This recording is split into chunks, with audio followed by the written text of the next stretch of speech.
నమస్కారం అండి. SB news 9550కి స్వాగతం సుస్వాగతం.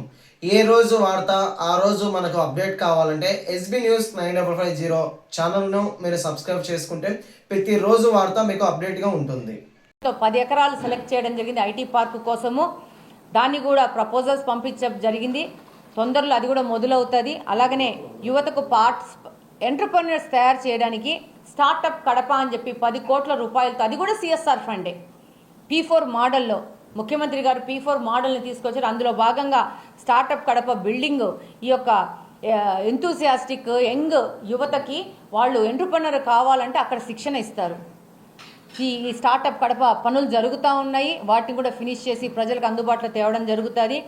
అలాగనే constituency vision action plan unit అని చెప్పేసి ఇది కూడా ముఖ్యమంత్రి గారు ప్రతి ఒక్క నియోజకవర్గానికి కేటాయించడం జరిగింది. దాని యొక్క ఆఫీస్ కూడా మున్సిపల్ కార్పొరేషన్ ఆఫీస్లో ఏర్పాటు చేయడం జరిగింది. అక్కడ కూడా దీన్ని ఎలా కాన్స్టిట్యుయెన్సీని మనం డెవలప్ చేసుకోవాలని చెప్పేసి వివిధ వర్గాలకు సంబంధించిన పెద్దల ద్వారా ఈ యొక్క యాక్షన్ ప్లాన్ తయారు చేసుకుని ముందుకు పోయే పరిస్థితి ఉంది. అలాగనే ముఖ్యంగా ఇది నాది దాదాపు గెలిచిన రోజు నుంచి ఈ రోజు వరకు 400 మంది పేదవాళ్ళకి సీఎంఆర్ రిలీఫ్ ఫండ్స్ ఇవ్వడం జరిగింది. దాదాపు 4.5 కోట్ల రూపాయల పైచీలకు తీసుకురావడం జరిగింది. ఎవరు వచ్చినా కూడా ఎప్పటికప్పుడు పలికి వాళ్ళకి సీఎంఆర్ఎఫ్ రిలీఫ్ ఫండ్స్ ఇవ్వడం జరుగుతూ ఉంది.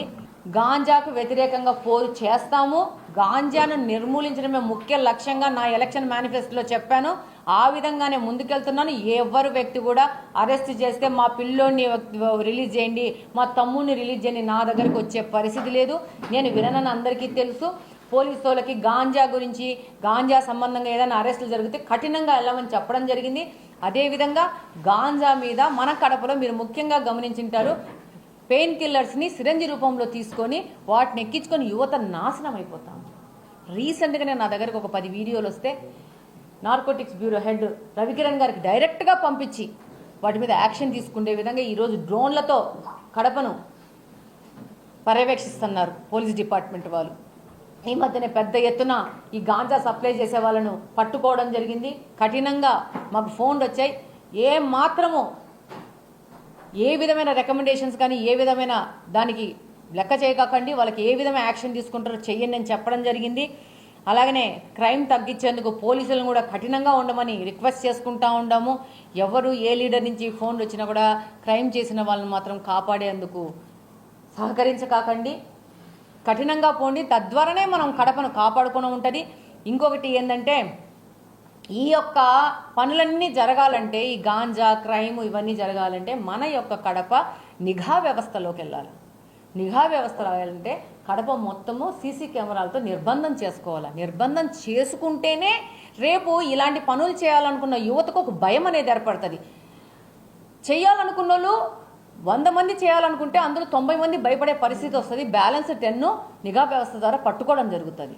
సో పోలీసు వాళ్ళకు కూడా ఒక నిఘా వ్యవస్థ ఉంటే వాళ్ళు కూడా యాక్షన్ ప్లాన్ చేసి వాళ్ళ మీద యాక్షన్ చేయాలంటే కూడా వాళ్ళకు కూడా ఈజీ ఉంటుంది, ఎవిడెన్స్లు ఉంటాయి. ఇదంటే దీనికోసము P4 మోడల్లో 100% కడపలో ఉన్న ధనిక వర్గం నుంచి చందాలు వసూలు చేస్తాము. డెఫినెట్గా కడపను ఈ యొక్క సీసీ కెమెరాల నిర్బంధంలోకి తీసుకొస్తాము. సీసీ కెమెరాలు పెట్టి ప్రజలకి, పోలీసు వాళ్ళకి, ఇక్కడ ఉన్న మహిళలకి, యువతకి వాటిని గిఫ్ట్గా ఇస్తాం. ఇందులో ఎవరు ఏ విధంగా ఎన్ని ట్రోల్స్ చేసుకున్నా ఎనికి తగ్గేదే లేదు. ఇది చేసి తీరుతామని మరొకసారి గట్టిగా చెప్తా ఉన్నాను. ఇది చేసి తీరుతాం. ఇది మీకోసమో నా కోసమో చేసుకునేది కాదు. ఇక్కడున్న యువత కోసం చేసేది, ఇక్కడున్న మహిళల కోసం చేసేది, ఇక్కడున్న క్రైమ్ చేసే వాళ్ళని అరికట్టడానికి చేసేది, ఇక్కడున్న పోలీసు వాళ్ళకి సహాయకరంగా ఈ నిఘా వ్యవస్థను పెట్టుకోవాల్సిన అవసరం ఉంది. ఆ రోజే 17-18లోనే 50 లక్షల రూపాయలు డబ్బులు ఇచ్చినాం. ఇది ఎంత అత్యవసరమో అని చెప్పి మా సొంత డబ్బులు ఇచ్చినాం. ఈరోజు అధికారంలోకి వచ్చినాక ఇక్కడ మనము ఒక మంచి చేద్దామని అనుకున్నప్పుడు దానికి అవరోధాలు సృష్టిస్తే దాన్ని ఎలా దాటుకోవాలో మాకు తెలుసు. దాటుకుంటాం, కెమెరాలు పెడతాము. ఇక్కడ ఈ యొక్క పోరాటం ఎలా జరుగుతుందంటే, గాంజా సప్లై చేసే పెడ్లర్లకి గాంజా నుంచి తప్పించి ప్రజలను కాపాడాలనుకున్న ఈ ఎమ్మెల్యేకి జరుగుతున్న పోరాటం. ఎప్పటికే కానీ నేను అంటాను, ఒక 100 మందిలో, ఒక 1000 మందిలో 10 మంది ఉంటారేమో అవినీతి పరులు, ఇలాంటి నేరస్తులు. మిగతా 900 మంది 90 మంది మంచోళ్ళు ఉంటారు సొసైటీలో. ఈ మంచోళ్ళు మాకు సపోర్ట్ ఉన్నారు. డెఫినెట్గా ఇది పెడతాము. ప్రజల కోసం, మహిళల కోసం, యువత కోసం, విద్యార్థినుల కోసం, పారిశ్రామికవేత్తల కోసం, వ్యాపార వర్గాల కోసం. ఇది ఒక్కరికి కాదు, ప్రతి ఒక్కరికి. ఒకరే మీరే వెళ్తూ ఉంటే ఒక యాక్సిడెంట్ అయ్యిందనుకో, హిట్ అండ్ రన్ అయ్యిందనుకో, ఎవరు కనుక్కుంటారు ఆ వెహికల్ని? నిఘా వ్యవస్థ ఉంటే ఆటోమేటిక్గా కనుక్కుంటారు. తగిన కాంపన్సేషన్ కావాలి, దాని మీద కేసులు బుక్ చేయడం కానీ జరగాలంటే నిఘా వ్యవస్థ ఉండాల్సిందే. మీకు ఒక విషయం చెప్తాను, హైదరాబాదులో భారతదేశంలో అత్యధికంగా ఎక్కువ ఉన్న కెమెరాలు, సీసీ కెమెరాలు ఉన్న నగరం అంట. ఒక్క నిమిషంలో అక్కడున్న పోలీసు వాళ్ళు ఏ క్రైమ్ జరిగినా విత్-ఇన్ 24 అవర్స్లో పట్టేసుకుంటారు. ఇది ఎందుకు జరుగుతోంది? టెక్నాలజీని డెవలప్ చేయడం వల్ల. ప్రైవేట్ వ్యక్తులు మా ఇంట్లో 15 కెమెరాలు ఉంటాయి. ఎక్కడికక్కడ నిఘా వ్యవస్థ పెడితేనే నేరాలు చేయాలనుకున్న వాళ్ళకి భయం వస్తుంది. అలా భయపడే వాళ్ళే ఈరోజు ట్రోల్స్ చేస్తున్నారు.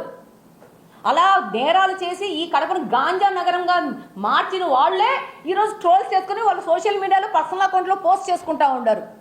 ప్రజలు కూడా గమనిస్తున్నారు. నువ్వు గాంజాని పంపించాలా నగరం మీదకి అని నువ్వు అనుకుంటున్నావు. గాంజాను కంట్రోల్ చేయాలా, మహిళలకు తోడు ఉండాలా, మహిళల రక్షణ కోసం ఉండాలని చెప్పి ఈ ఎమ్మెల్యే అనుకుంటా ఉంది. కాబట్టి ఈ తాటాకు చెప్పులకి, ఈ చెత్త ట్రోల్స్కి భయపడే పరిస్థితులు ఈ మాధవిరెడ్డి లేదని మళ్ళొకసారి చెప్తున్నాను. డెఫినెట్గా సీసీ కెమెరాలు పెట్టి ముఖ్యమంత్రి గారి చేతుల మీద దీన్ని ఓపెనింగ్ చేసి తీరుతాము. దీన్ని ప్రజలకి, పోలీసులకి, యువతకి, మీలాంటి మీడియా మిత్రులకు కూడా ఒక గిఫ్ట్గా ప్రజెంట్ చేస్తామని తెలియజేసుకుంటా ఉంటాను.